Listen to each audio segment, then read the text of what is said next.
You're listening to Parents You've Got This, the expert guide to parenthood, the complete guide to fertility, pregnancy, birth, baby and parenthood. This podcast is proudly supported by Mistela, a natural origin skincare for babies and children, recommended by healthcare professionals. Mistela by Parents' Side since 1950. Thanks for tuning into the Expert Guide to Parenthood podcast. We're your hosts, Christy and Freya. We have gone out to the very best experts in the business and we have created a whole library of episodes to help you on your parenting journey. Today we are going to be talking all about pregnancy. So we're going to be looking at the 3 trimesters that pregnancy is categorised in. And to do this, we have invited back to the podcast mic our obstetrician expert, Dr. Peter Jurcevic. Now, Dr. Peter Jurcevic has more than 30 years experience. He works in both the public and the private sectors and he knows the system inside out and back to front. We are very lucky to have him here today to share his expertise with you all. Welcome back, Pete. Thank you for having me. Thanks for joining us. Now, let's talk first about pregnancy trimesters. How are these categorised? Sure. So there are 3 trimesters. Over a 40-week pregnancy, we would allocate 13 to 14 weeks as the first trimester, up to around the 26th week of the pregnancy for the second trimester, and then for those remaining 14 weeks from 26 to the 40th week as the third trimester. I thought we'd delve a little deeper into each of these trimesters and start out with the first one. What can women typically expect during the first trimester? Sure. So if we assume that you have conceived on a regular cycle, and so you know when the last menstrual period was, normally by around about the 5th or 6th week after missing that period, you would have presumably done a pregnancy test, particularly if you're anticipating or hoping or trying to get pregnant, know you're pregnant, and quite possibly at that stage start to notice some body changes. Now, it is extremely variable from each individual and, interestingly, from pregnancy to pregnancy, irrespective of age and circumstance. So there are some women that I see who the only reason they know they're pregnant is because a pregnancy urine test or a blood test said they were, or an ultrasound scan that I perform shows that there is a baby there. Otherwise, they literally have no obvious body changes. But in fairness, most women will have something. Now, it can be something very subtle, just some slight increase in their breast size. They might feel just slightly tighter, a little bit nauseated, slight aversions to food and smells, nothing more significant than that. There can, of course, be escalation in each one of those symptoms, and of course, in extreme cases, and if we refer to nausea and vomiting, often talked about as morning sickness, but sometimes can actually be all-day sickness, and in its extreme cases, we can get what's called hyperemesis gravidarum. There are women who are really quite violently unwell, and you can often see that woman who comes in for the first visit, perhaps 8 weeks pregnant, and she's carrying a bucket with her or a nausea bag, and you know we've got a problem. And so each and everyone's individual circumstances can vary, and it's our job as a care provider to listen to what the various things are, the symptoms, and if there's anything we can offer support for, then of course we would do so. I was always that person with the bucket. I knew I was pregnant straight away, just felt utterly sick. You know, I'd even pee on the stick and it wouldn't even register there that I was pregnant yet. And then sure enough, you know, a couple of days later, oh yeah, pregnant. I could tell, it's just so sick instantly. Poor thing. Yeah. What about tests and scans, Pete, in the first trimester? Sure. So some women who are anticipating getting pregnant might have already done a few things. They might have done some preliminary checks to perhaps check on immunity, for example, to rubella. They might have gone and done a check of their blood count, iron stores, just to see if they're starting off with maintenance levels. Someone would have heard about or gone off to do genetic carrier screening, which in Australia there are numerous tests available. One of them, which is called the 3-gene test, which checks for cystic fibrosis, SMA and Fragile X, is a test that you can get done either prior to or when you're pregnant. And this is a fully rebated test, so this won't cost you anything if you get this test done in Australia. Looks to see if you're carrying those disorders, which you could if your partner also had those disorders, you could then pass on to your child with a certain prevalence and risk. And then there are more expanded options available depending on if you wish to pay for those. So those would be some tests you could consider doing pre the pregnancy, along of course with any other tests that might be relevant to your health circumstances if you felt you needed to get any health disorders sorted. In the first trimester, aside from often either a urinary pregnancy test or a pregnancy blood test, beta-HCG, when you go to see your care provider, so your GP, either myself as an obstetrician, perhaps a midwife, there'll be a series of tests that we would recommend. And this is looking to really get a sense of how your body as the incubator will be able to start and then manage with the rest of the pregnancy to help to nurture and grow a baby. So we're interested in your blood count and iron stores. That's important because you'll be producing more blood. You'll need a lot of energy to do so. And of course, it's not uncommon for people to become iron deficient during pregnancy. So baseline is useful. We'll often do a urinalysis because we know that 5% of women can get a UTI in pregnancy, often without symptoms, and that can often progress into kidney sort of symptoms, kidney problems, and even then have adverse consequences of the pregnancy. So we always check. We check serology for certain infections, and in Australia we check for rubella immunity. We look to see for syphilis risk, hepatitis B and C, HIV.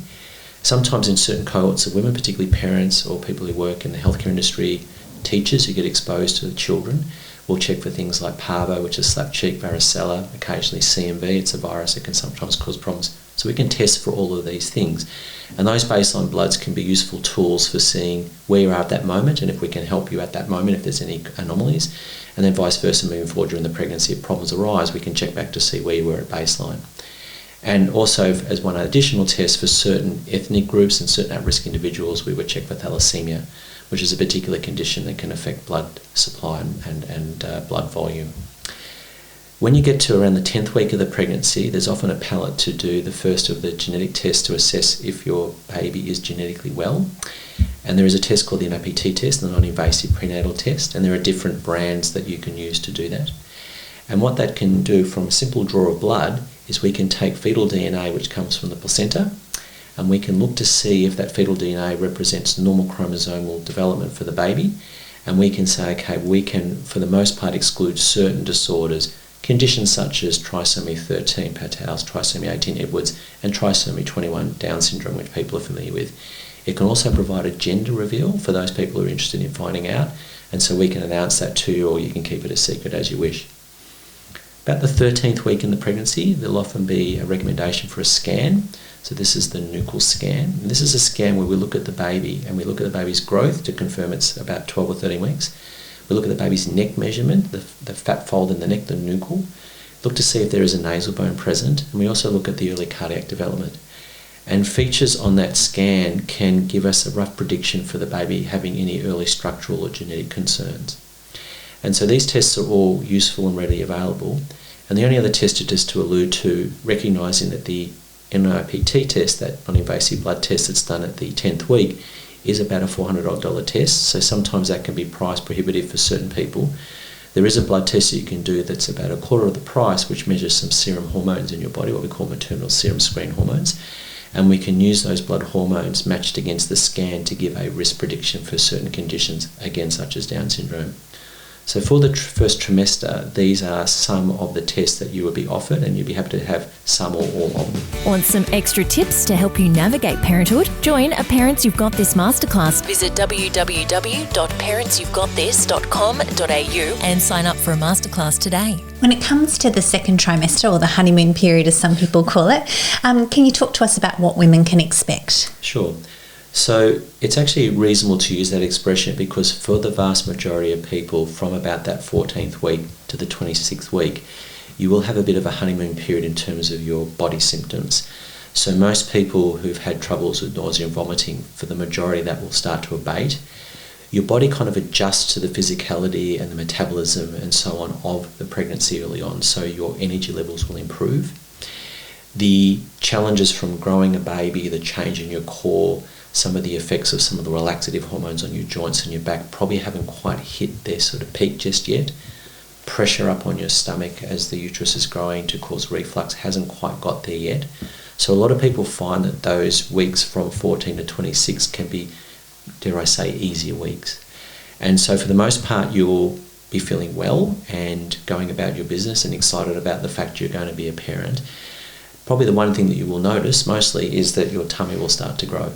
And that will grow variably, and it's influenced by your body stature, tall women, short women, carrying more or less weight, etc.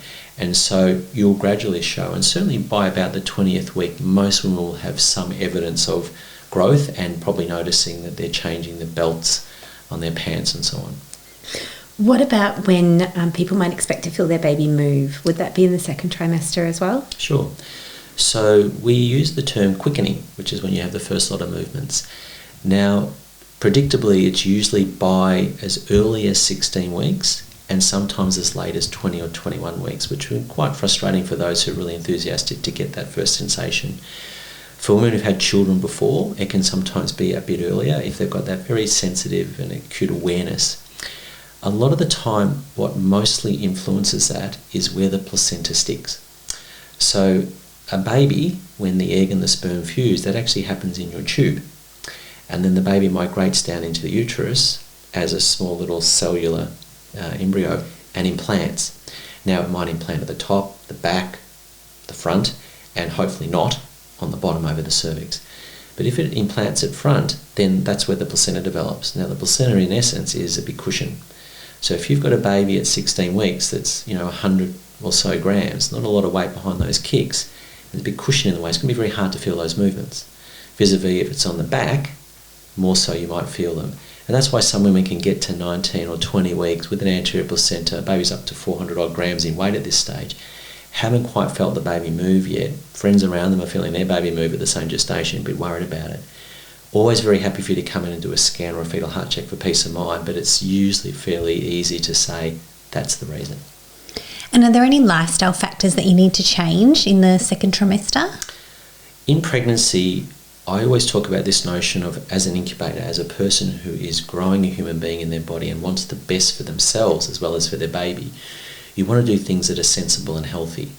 And dare I say, pleasingly, common sense prevails almost all the time. So if you put good nutrition in, balanced nutrition, covering all the food groups, that's going to obviously help both your body and the demands your body's going through and the baby as well. You obviously want to avoid certain things, so smoking is a no-no, alcohol is best avoided, illicit drugs, please don't. But in terms of going about your general activities, exercise, etc., it really comes down to common sense and capacity.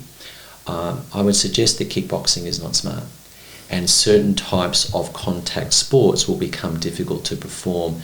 So whilst netball and basketball aren't really contact sports, they kind of invariably end up as contact sports, and so there'll be a chance that an elbow to the stomach would be ill-timed as the baby's growing up into your abdomen.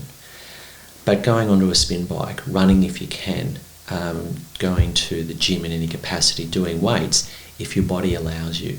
I use this analogy that your body in pregnancy is always almost physiologically a little bit ahead of itself. So for example, if you're sitting, you're actually probably walking. If you're walking, you're jogging, you're running. So you don't need to do a lot of exercise to gain a physiological benefit.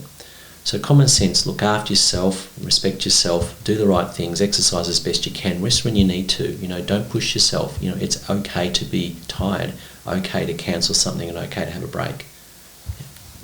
Pete, the third trimester is when things get very exciting. What are some of the major physical changes that a mama would notice in the third trimester? So wide and varied, and I use the analogy of the unicorn who gets no symptoms and is just amazing and incredibly tolerant of the whole process. Invariably, 95 to 96% of women are going to accumulate some fluids, so get some edema, and that will be particularly in your ankles mostly, but it can be widespread throughout the body and people can notice it in their hands, face, abdomen. And of course there is an association with that in extreme cases based on other symptoms and other signs of conditions such as preeclampsia, which is a significant hypertensive condition. People can get reflux, I mentioned this earlier. Baby starts to grow, the uterus presses on the stomach. The hormones of pregnancy, these wonderful relaxing hormones, stopping that muscle of your uterus from expelling the baby out as it's being stretched. Unfortunately, those relaxative hormones don't just focus and target the uterus, they target everything, so your whole body's relaxing. So if the sphincter in your esophagus relaxes your food pipe, then you've got pressure on your stomach, a relaxed sphincter, surprise, surprise, you can get acid reflux. Nausea might start to increase again, having had it maybe in the first trimester and then abated, and that can be, again, probably contributed to, amongst other things, by that effect on the stomach, but also some other hormonal effects on your body. Insomnia is very common, debilitating so, that sort of can get to sleep but wake up and then can't get back to sleep. And try as I might, and I try all sorts of solutions for women, it's a very, very difficult and debilitating symptom. So you're tired because you're growing a baby, you're tired because you're not sleeping, you're tired because your metabolism is accelerating, you're possibly tired because you're anemic as you start to reduce your iron stores. So it's hard work. And again, that comment earlier about, respect yourself and have a break, just peg it back a little bit if you need to. People can sometimes notice skin changes, and that can include increased coloration in your skin, so sometimes some darkening of the cheeks, melasma. You notice the line up the middle of your stomach here, the linea nigra. You might notice that your areola and nipples will darken a little bit. Even over the mons pubis, you'll notice those skin changes. And then there are other skin conditions that can affect people, which thankfully usually aren't of any concern to your health other than bothersome. So exacerbations of eczema, PUP, for example. And the one that I feel so desperately for, particularly if you just refer to the simplicity of the cosmetics of it all, but just the stria, the stretch marks. So we just don't know how an individual woman's skin makeup is, and if you've got less elastin in your skin by presumption, then the skin can't stretch as much. So eventually, as you're stretching it with the baby, it's going to split, and the skin splits and you get the stria, and unfortunately they'll never go away. They'll always be a legacy of that, determination to have a baby. And they are but some of the multitude of different symptoms you can get: pelvic ache, backache, loss of your core, etc. We've done another episode with you, Pete, on all of those different symptoms, so do check that out if you're interested in some of those aches and pains and what to do about them. PJ's given us lots of great tips on that. So, Peter, at the end of your pregnancy, is there anything that women should be mindful of? Sure. During your care, I would always encourage you to have some form of supervision, and whether that be with a general practitioner with experience and expertise in obstetrics, an obstetrician such as myself, a midwife, someone who is capable of just assuring you with just appropriate checks that the baby's progressing well and then you're going well, and to check off the various parameters that might sometimes affect your health both there and then down the track. And we have sort of guidelines for the amount of visits you'll often have, and thankfully we're pleased to know early on in the pregnancy there's less of them because you don't need as many. And then more at the end, where we're just more vigilant on assessing your blood pressure and growth and so on, and supporting you with some of the multitude of symptoms you might have. There are some symptoms where a woman comes in where I can say, you take this or you do this, and we can almost guarantee it'll get better. There'll be some symptoms where we can try our best to at least improve your circumstances. And there'll be some symptoms where we can say, look, I can reassure you they're not dangerous, which is important, so you and the baby are safe. But unfortunately, that one is not going to go away. And dare I say, the only solution will be when you deliver, which of course, we can't do that until an appropriate safe gestation or until you go into labour. Well, Pete, as always, thank you so much for coming in on the Expert Guide to Parenthood podcast. We really, really appreciate all your time and expertise that you share with our community. If you want more of Dr. Peter, make sure you check out his incredible socials, Dr. Peter Jurcevic, and also the other episodes on the Expert Guide to Parenthood podcast with Dr. Peter Jurcevic. A huge thanks to Mistela for sponsoring this episode. Did you know that Mistela is not only for babies and children? Mistela also has a range of maternity products, like the 100% certified organic Stretch Marks oil, Stretch Marks cream, and the certified organic lanolin-free nipple balm made up of 100% natural ingredients and dermatologist tested. Mistela is our family's favourite. Thanks so much for listening to the Expert Guide to Parenthood podcast, and never forget, parents, you've got this. Join a Parents You've Got This masterclass today to be prepared, excited and educated for pregnancy, birth, baby and parenthood. Visit www.parentsyou'vegotthis.com.au and sign up for a masterclass today. The information provided in this podcast is general in nature and is intended to support, not replace, a discussion with your doctor or healthcare professional. Parents You've Got This take no responsibility for any medical decisions made by individuals based on the information provided in this podcast.